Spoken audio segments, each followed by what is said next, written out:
كان جايب مع الخلاص.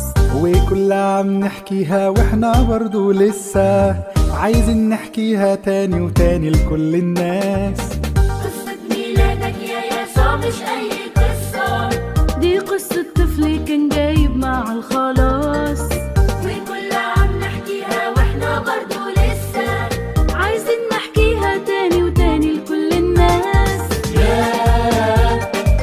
لو كنا ساعتها موجودين كنا هنجيب لك أحلى هدايا، لكن ملحوقة وجايين ومعانا قلوبنا أغلى عطايا. لو كنا ساعتها موجودين كنا هنجيب لك أحلى هدايا،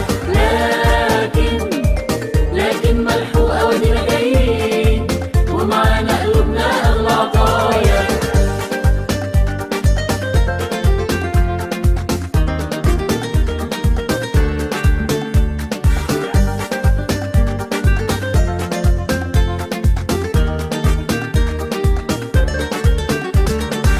ورعاه ملايكة ونور بينور وسط الليل، وسلام على الأرض ومجد لله في الأعالي.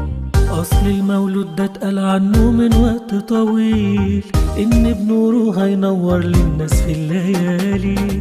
ورعاه ملايكة ونور بينور وسط الليل، وسلام على الأرض ومجد لله في الأعالي.